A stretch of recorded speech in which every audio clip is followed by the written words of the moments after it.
सही। तो इसके बाद एरिक्सन में आपने बताया कि आपने 3 साल गुजारे, उसके बाद फिर आप कहाँ पर आपने स्विच किया? एरिक्सन, मतलब मेरा मेरा एक्चुअली जो है ना, I wanted to pursue a good career head, और मैं थोड़ा सा, मुझे फाइनेंशियली भी मैं ग्रो करना चाहता था। तो usually radio department is a very dynamic department, radio frequency department जिसमें मैंने काम करता रहा हूँ, वो बड़ा डायनामिक सा डिपार्टमेंट होता है। उसमें यूजुअली होता ही है कि लोग आते हैं, फिर ये दे दे और इनकी सबसे ज़्यादा जो रिक्वायरमेंट होती है टेलीकॉम मार्केट में, वो भी आरएफ इंजीनियर्स की स्पेसिफिकली ज़रा ज़्यादा होती है। तो जॉब्स इंटरनेशनली भी आती रहती हैं आरएफ ऑप्टिमाइजर्स की, और विच पे वेरी गुड। तो मेरा भी यही एम था कि मैं जो है ना अपना, एक तो मैं करियर अपना ग्रो करूं और साथ फाइनेंशियली भी थोड़ा ग्रो करूं। तो I started in the third year which I was working with Ericsson. तो मैं I started applying at different places, I started approaching my friends, I started to talk out to all the professionals जो इस field में थे, उनसे मैं consultation करता रहा। Or after like about a year of trying and applying, I got a job in offer in Huawei, South Sudan.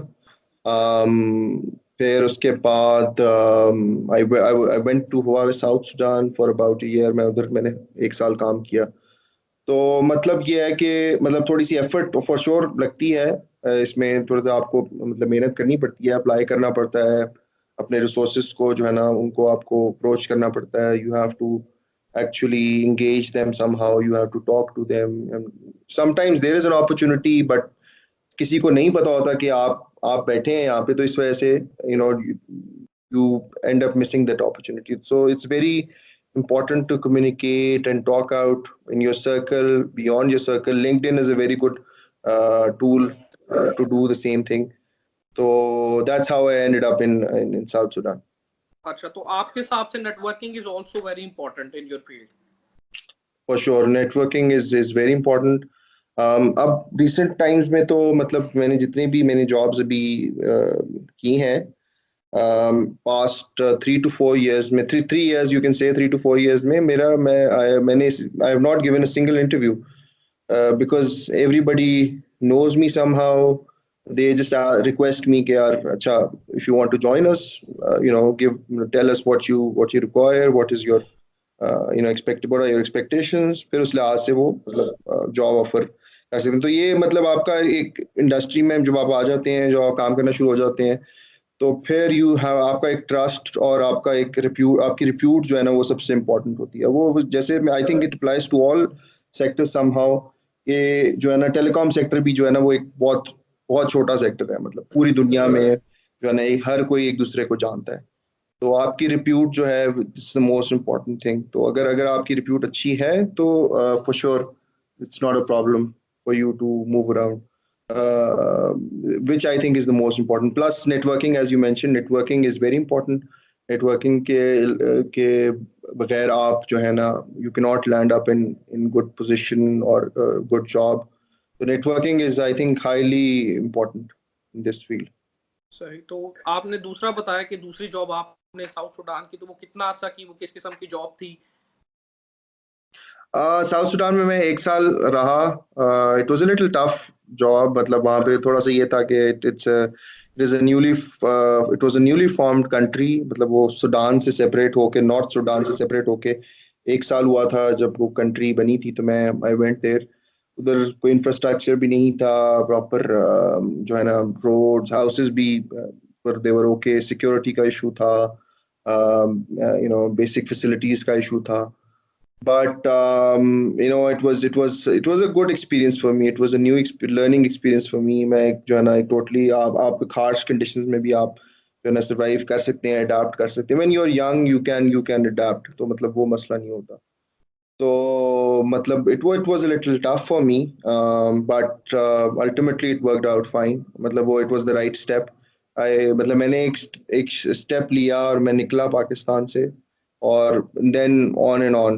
तो ये मेरे ख्याल से बड़ा ज़रूरी होता है। बहुत सारे लोग ऐसे होते हैं जो कि कहते हैं कि अच्छा नहीं, ये ऐसा है, ये वैसा है, यही ऑप्शन अच्छी है, ये नहीं है। तो हम जो है ना वी शुड वेट फॉर, मैं तो ये कहूँगा कि अपॉर्चुनिटी को मिस नहीं करना चाहिए।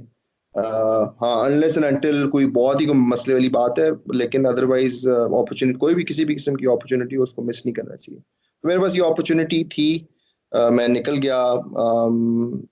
आई work there for about year, 1 साल मैंने काम किया। उसके बाद मुझे एक और थ्रू थ्रू अ फ्रेंड, मतलब मैं बता रहा हूँ कि नेटवर्किंग क्यों इम्पोर्टेंट है, क्योंकि थ्रू अ फ्रेंड मुझे मुझे he referred me to Ericsson in Saudi Arabia.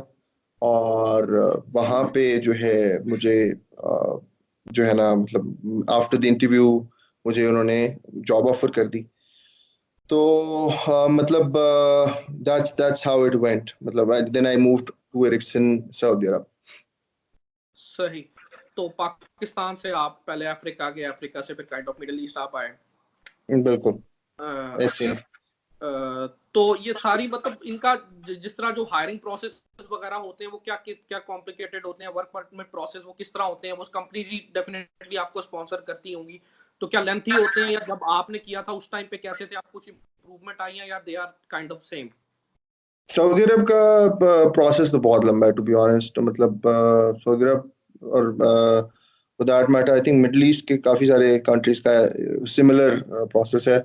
वो बेसिकली उनका जो वर्क परमिट है वो आपकी डिग्री को पहले वो चेक करते हैं कि आपकी डिग्री एक्रेडिटेड है या नहीं है। फिर मतलब इट्स अ लॉन्ग प्रोसेस, वो डिग्री एक्रेडिटेशन करानी पड़ती है आपको एचईसी के पास जाके।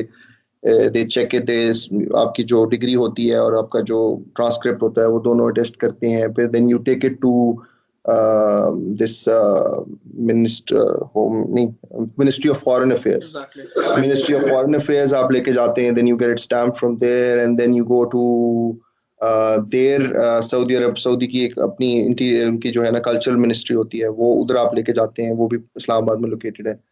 फिर उसके बाद वो सऊदी एम्बेसी जाती है। तो मतलब it's a very long process. After उसके बाद आपको एक वीज़ा इशू होता है, which is I mean which you take and go. और फिर जो है ना आपको जाके वो एक रेजिडेंस परमिट मिलता है कुछ एक एक 1.5 महीने बाद। मतलब कि जो लोकल प्रोसेस है वो भी तकरीबन 1 से 2 महीने का होता है अप्रॉक्सीमेटली। और उसके अलावा जब आप वहाँ पहुँच जाएं तो फिर उसके बाद भी 1 महीने 1.5 महीने का प्रोसेस है to get your residence permit. So it is a little lengthy, but I think they're improving. I mean, Aahista Aahista करके वो बेहतरी ला रहे हैं सिस्टम।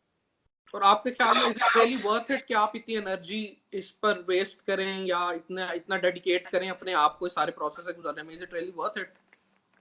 बिल्कुल, इट्स टोटली वर्थ इट। मतलब एक तो फाइनेंशियल फैक्टर है, फाइनेंशियल फैक्टर को अगर आप ना भी कंसिडर करें, जो कि मतलब one of the major factors होता है कि मतलब आप जो जो पैसे आप पाकिस्तान में कमा रहे हैं आप उसके कुछ 5 6 7 गुना आप पाकिस्तान से बाहर कमा सकते हैं। तो मतलब why not, it's better to go abroad and make that money. तो प्लस इसके अलावा जो आपको एक्सपोजर मिलता है, मतलब मैंने मैंने जो सबसे बड़ी चीज़ जो मुझे जो मेरे लिए इम्पोर्टेंट है कि मेरी वो एक्सपोजर है कि मतलब I met so many different people of different nationalities. I learned कि भाई पाकिस्तान जो है ना, ये मतलब जिस तरह हमें टीवी पे या चैनल्स पे दिखाया जाता है कि जी ये सब सब कुछ अच्छा है, सब बेहतरीन है, पाकिस्तान बेहतरीन मुल्क है, सब साजिश कर रहे हैं पाकिस्तान के खिलाफ। ऐसा नहीं है, ठीक है ना। इट्स लाइक आई मीन बहुत सारे लोग ऐसे हैं जो कि बड़ा गलत परसेप्शन बनता है मीडिया पे बहुत सारी कंट्रीज का। फिर जब आप मिलते हैं एक्चुअली तो आपकी डेफिनेटली। परसेप्शन भी चेंज होती है, आपकी आपको अपनी अपनी हकीकतों का भी पता चलता है, जो अपने मुल्क की कुछ चीज़ें होती हैं।